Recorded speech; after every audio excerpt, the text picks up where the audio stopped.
The acceptance of this truth that Satan is a harasser is a very important truth for us. It's vital. I want to remind us today that the devil is real.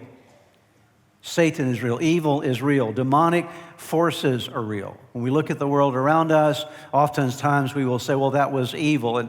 And many things that human beings do to one another and do in their own individual lives, we could identify as being evil. But there's an evil that goes beyond evil, and that evil is the force of darkness. In fact, we see many things in our world today that you can't explain just by human evil. It has to be demonically inspired evil. There's evil in our world today, and the devil is behind it, and you and I need not doubt it.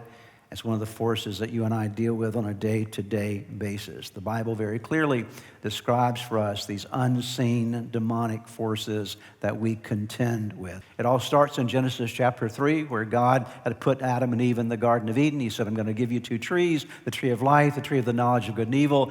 Don't partake of the tree of the knowledge of good and evil. Then we see in chapter 3 of Genesis, the serpent showing up. The serpent is an expression of a personality. The voice of the serpent is Satan himself. Lucifer, who's been cast down from heaven. And of course, out of that temptation, Adam and Eve partake of the tree of the knowledge of good and evil, and sin enters into their life. Sin and death enter into our world, for which Jesus came to redeem us. That is the beginning point of seeing the activity of Satan in our world. You get 3 chapters into the Bible, and the devil shows up.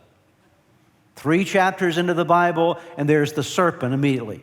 But this is not the only place he shows up. We see it in so many different places. Let's go to David's life for a moment. In 1 Chronicles chapter 21, David is king of Israel, and the Bible says that David decided to take a census of Israel, something that God told him not to do, not to count all the soldiers, because God did not want David trusting in the number of soldiers. God wanted David trusting in him. But please notice what happened. The Bible says that Satan rose up against Israel. And please note this word. I'm going to circle some words as we go through these verses. What is that word there? He incited.